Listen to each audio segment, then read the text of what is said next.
정말 재미있는 판타지 소설을 읽었다라는 생각이 좀 많이 들었었거든요. 저 같은 경우는 그런 다이나믹성을 좋아합니다.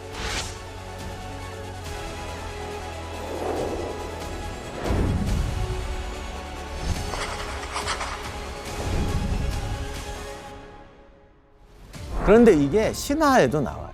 전쟁이라는 것은 인간이건 수인이건 야수화되게 만든다. 사실은 그거는 전 풍자 같아요. 아, 인간이 야수화된다. 전쟁이 사람을 야수로 만드는 거죠. 야수가 전쟁을 만드는 게 아니야. 나도 흥미진진하더라고. 이거 어떻게 된 거야 그랬더니 그러니까 미르는 정말 옳은 말이에요.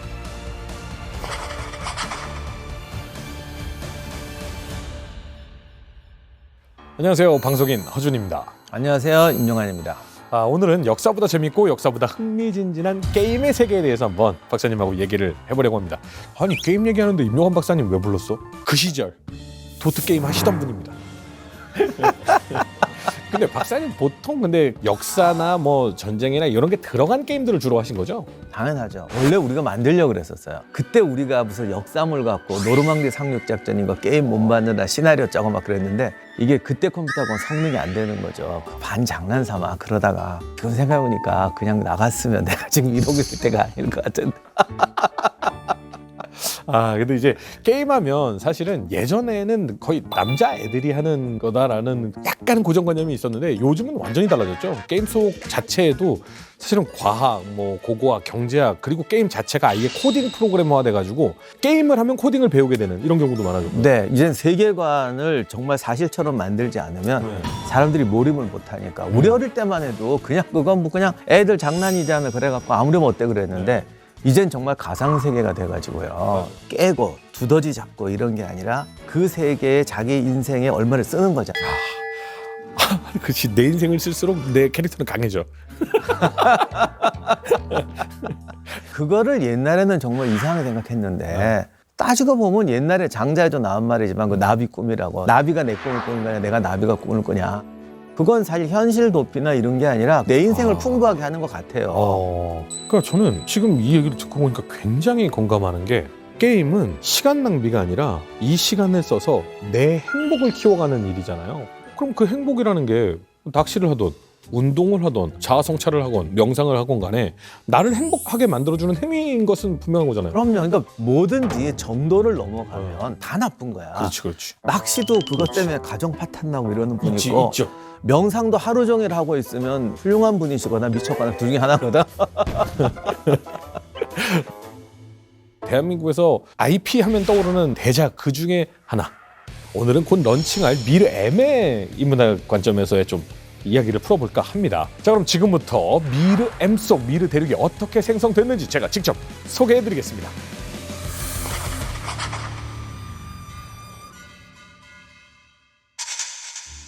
오늘의 이야기는 미르라는 이름의 대륙에서 시작됩니다.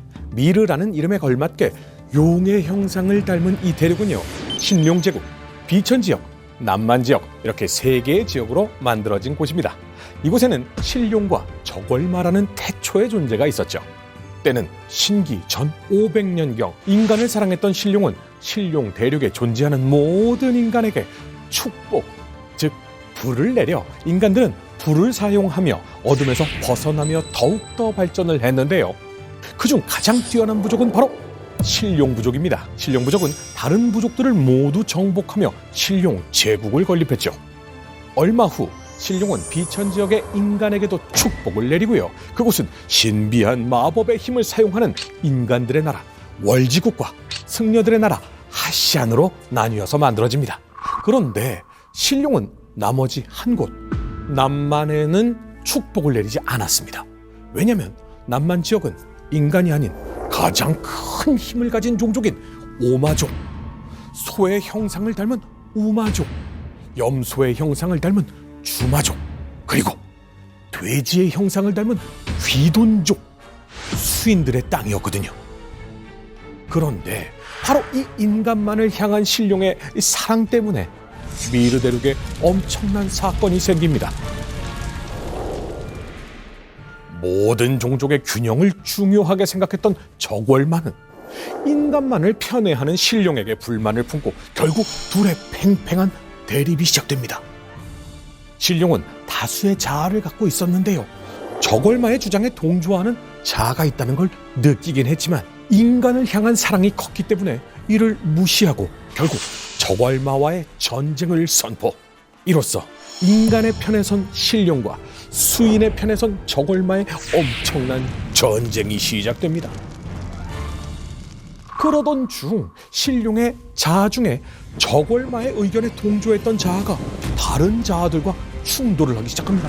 결국 자아들의 분열로 인한 거대한 폭발이 일어나게 되고요.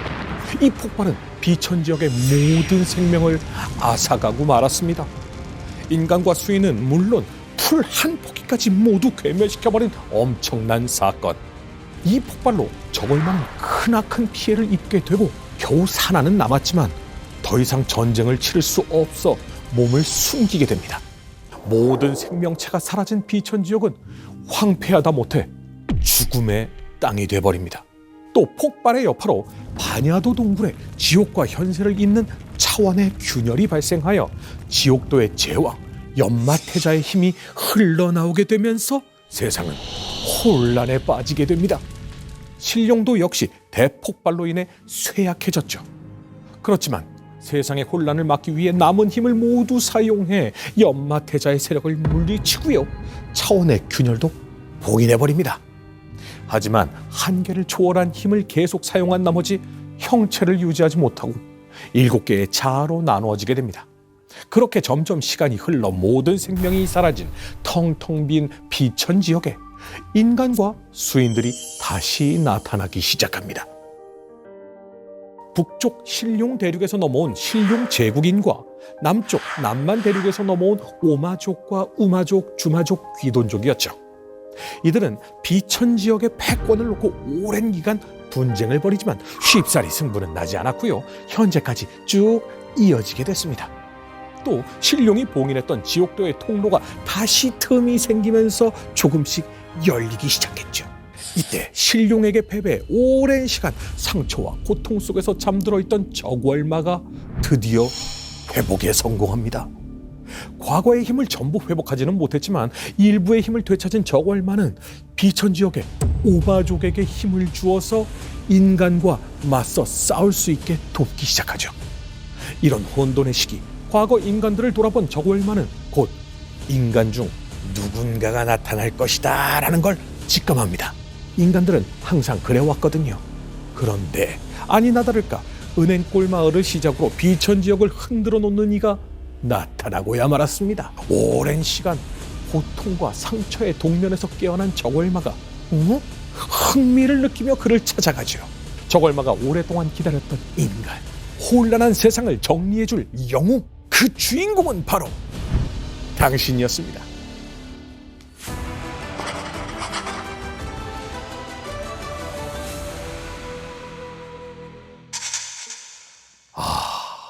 사실은 무슨 반지의 제왕이나 그 해리포터라든가 이런 굉장히 큰 세계관을 가진 이야기들이 있잖아요.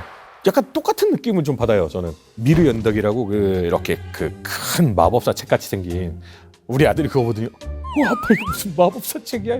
그 책의 한번 이야기를 쭉 저는 이제 읽어봤었는데 정말 재미있는 판타지 소설을 읽었다라는 생각이 좀 많이 들었었거든요.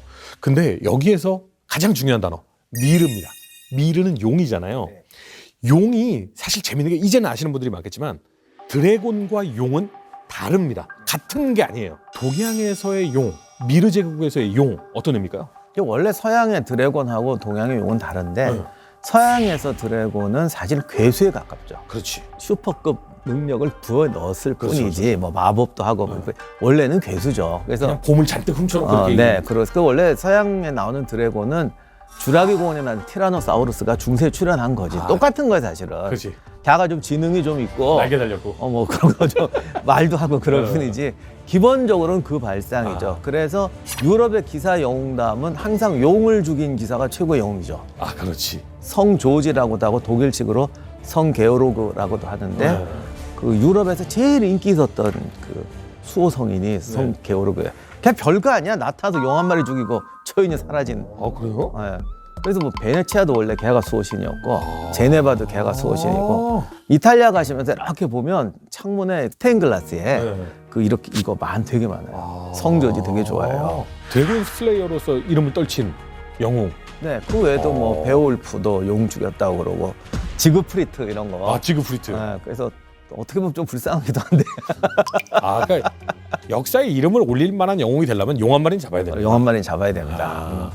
근데 동양에선 용 잡으면 안 되잖아요. 그렇죠. 그러니까 동양에도 그런 얘기가 있긴 있는데 그거는 정말 특별한 경우 어떤 사고처럼 말씀되는 거죠. 예를 들면 한고조 유방이 뭐 지나가다 푸른 뱀을 죽였더니 알고 봤더니 걔가 뭐 뱀으로 변신 살고 있던 용이 이런 거는 이제 특별한 경우고 하늘이 허락해서 기본적으로 동양에서 용은 일단 영계의 짐승이죠. 그러니까 용이 승천한다.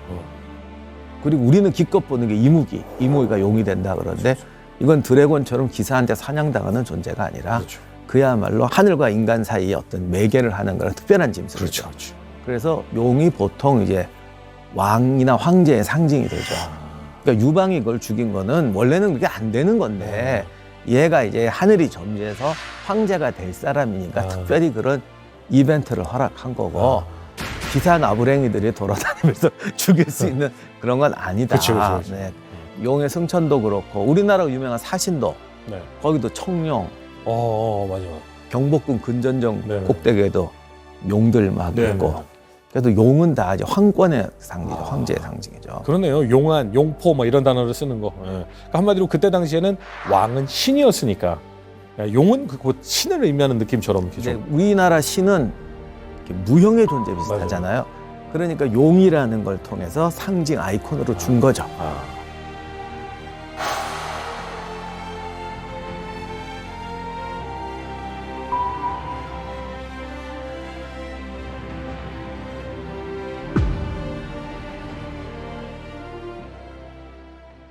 인류 역사상 불의 발견, 불의 사용이라는 건 엄청나게 중요한 거죠. 네, 저도 그 미르 연대기 봤는데 불로 시작한 건 정말 좋은 아이디어인 것 같아요. 왜냐하면 불이라는 거는 정말 문명의 시작이에요. 그렇죠.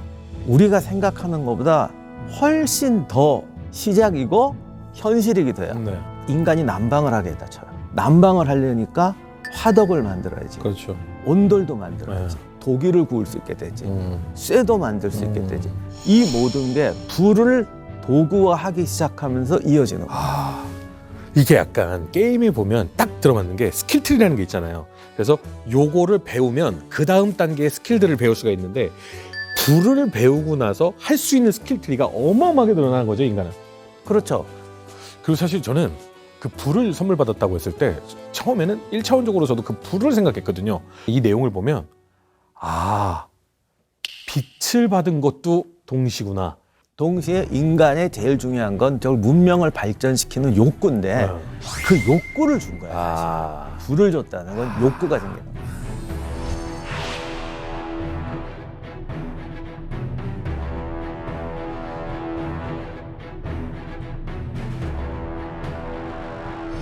자, 이제 미르 속에서는 우마족, 주마족, 귀돈족 이렇게 세 종류의 수인들이 이제 좀 주로 많이 등장을 합니다. 조금 이해가 안 가는 게 얘네들은 마족이 아니라 우리랑 굉장히 가까운 동물들 아닌가? 이게 왜 마족이지? 라는.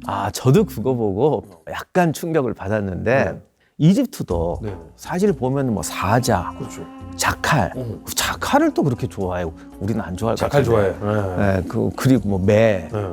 그러니까 옛날 사람들은 동물의 능력이 부러운 거예요. 하늘을 난다, 뭐 물속에 들어간다, 힘이 세다, 빨리 뛴다. 그러다 보니까 우리가 가진 거는 뭐 저기 머리하고 주둥이밖에 없잖아. 그러니까 저기에다가 뭘 좀 붙이면 얼마나 좋겠나.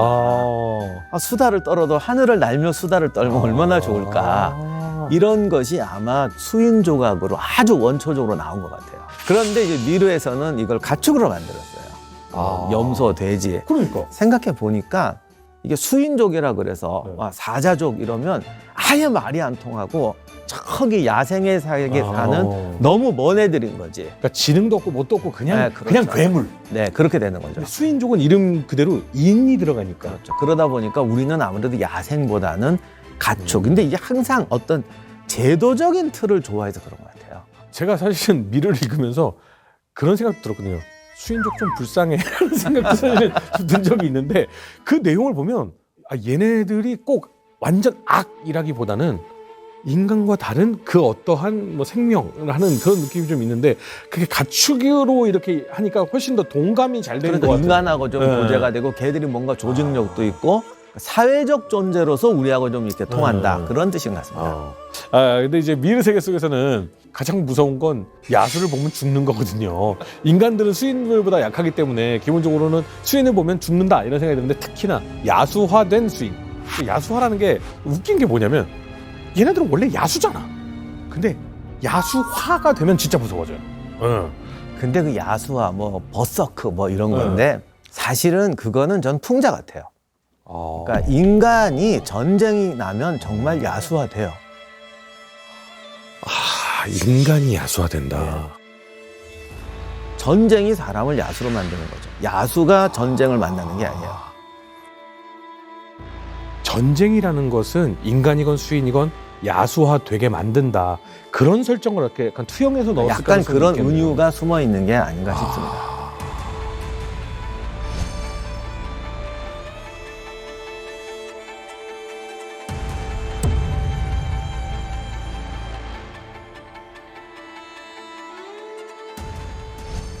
자, 게임에서 삼룡이로 나오는 전사, 술사, 도사 얘기를 한번 해보겠습니다. 전사는 근접해서 전투, 그다음 술사는 멀리서 마법을 이용해서 물리적 공격을 하고 도사는 회복, 뭐 치유 이렇게 하는데 이들의 포지션이 진짜 전쟁하고 과거의 전쟁하고 비교했을 때 좀 일맥상통하는 게 있을까요? 실제 전쟁으로 보면은 네. 전사는 이제 전투병과, 보병들 우리 이렇게 싸우는. 네네네. 그다음 술사는 사실은 엔지니어 아닐까요? 투석기 날리고 땅 파고 성벽 쌓고 이거를 뭐 마법으로 하는 거죠. 엔지니어가 술사가 되는 것이고. 그러네, 모르는 사람이 그 상황을 보면 마법이네. 하긴 그렇지, 마법이지. 뭐가 불덩어리가 슉 나면서 그럼 치유하고 회복은요? 위생 의학이죠 뭐. 나이팅게일? 그럼요. 같네.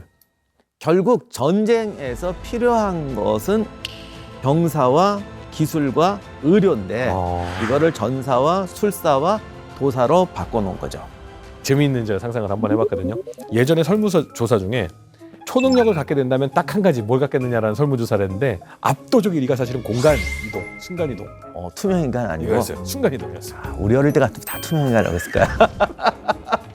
그럼 만약에 딱 한 가지만 고른다면 어떤 능력을 가지고 싶으세요? 나는 만약 한다면 힐러 하겠어요. 근데 솔직히 내가 게임할 땐 힐러 안 해. 좀 재미없어서. 근데 힐러는 진짜 그런 마음을 가진 사람들이 해요. 나보고 한다 그러면 공식적으로는 그냥 힐러 하겠습니다. 왜요? 사실 전쟁에서 야전의학만큼 중요한 게 없어요. 그러니까 우리가 흔히 야전의학이나 위생병이라 그러면 그냥 다친 사람을 치료해 주는 거라고 생각하는데 실제로는 이게 부대원의 사기, 의욕, 뭐 전투 행위 이런 것에 대해서 어마어마하게 중요합니다. 그리고 또 하나가 이제 감염돼서 죽잖아요. 네. 전투로 죽는 게 아니라 전염병, 뭐 이런 거로 죽는데 전쟁사에서 전염병으로 진 전투 엄청 많잖아요. 특히나 도시. 모아놓으면 거의 다 전염병. 그러니까 뭐 이건 옛날에 펠로폰네소 전쟁 때 아테네도 그랬고 그 다음에 뭐 십자군 전쟁 때도 그러고 나폴레옹 때도 그러고 포위전은 보통 전염병을 유발하고 심지어는 전염병 유발도 시키고 그러지 않아도 되게 전염병 돌죠. 이질 이런 거 100% 돌아요. 그리고 장거리 행군을 하면 또 반드시 전염병이 돌아서 상처들이 또 생겨요. 병사들이 싸우기도 전에 전멸하고 이런 경우는 너무 많습니다. 생각해보면 힐러 구하기가 제일 어려웠던 그런 좀 느낌이 있어요. 근데 힐러가 없으면 왜냐면 이 전쟁에서 전투에서 이길 방법이 없어요. 그냥 무조건 전멸이니까. 맞아. 이렇게 보면은 약간 인문학 속 이야기하고 게임하고 좀 접점이 많이 있다라는 생각이 드는데 이런 게임과 만약에 역사하고의 그 닮은 점에 대해서 한번 얘기를 해본다면 우리나라의 역사 그리고 게임의 내용 이게 좀 다 있는 곳들이 있을까요? 미르도 보면은 정말 인간이 불을 받아서 집단을 만들어서 국가를 만들고 제국을 만들어가는 과정이잖아요. 그 세계를 표현했는데 역시 역동적인 세계는 고대 세계인 것 같아요. 그리고 거기에서 가장 느껴지는 게 뭐냐면 제일 밑바닥에서 가장 위대한 영웅이 되는 이야기를 만들 수 있잖아요. 예. 뭐 따지고 보면 그 유명한 헤라클레스, 테세우스, 뭐 우리나라도 맞아 주몽, 온조, 박혁거세 다 이렇게 뭔가 무명의 존재에서 나타나서 성장하는 과정이거든요. 그러니까 진짜 게임이 그런 게 레벨 1에서 시작하잖아. 정말 하찮은 것에서 시작해. 요즘에 우리나라에서 너무 유행하는 말이 뭐 흙수저는 뭐 영혼이 흙수저다. 뭐 개천에서 용이 안 난다. 그런데 사실 용은 다 개천에서 나지. 그러니까 난세에 용이 되고 세상을 바꾸는 사람들은 다 밑에서 올라오지. 용은 흙수저에서 나오는 게 정상이야. 개천에서 용이 안 난다는 말 자체가 틀려. 개천에서 나니까 용이 나. 그렇지. 하늘에서 용이 안 나. 그렇지. 공통적으로 딱 한 가지만 명심하면 될 것 같아요. 우리는 용이 될 수 있다. 특히나 게임 속에서는. 쟤가 이름에 용자가 들어가잖아. 임용. 그 용은 아니지만. 우리 선생님하고 이제 같이 역사와 게임을 이렇게 비교해가면서 하니까 더 재밌다라는 좀 생각이 들었는데 오늘 이야기 어떠셨습니까? 저도 말하다 보니까 느낀 건데 판타지의 세계가 환타지의 세계가 아니에요. 나의 세계야 진짜. 그리고 그것을 환타지에만 매몰된다고 걱정하지 마시고 내가 환타지와 오고 가면서 내 삶을 환타지스럽게 만들면 되는 거죠. 모든 사람의 삶에 자기의 영역을 넓힐 수 있는 건 전 언제든지 환영하기 때문에 좋은 방법이라고 생각해요.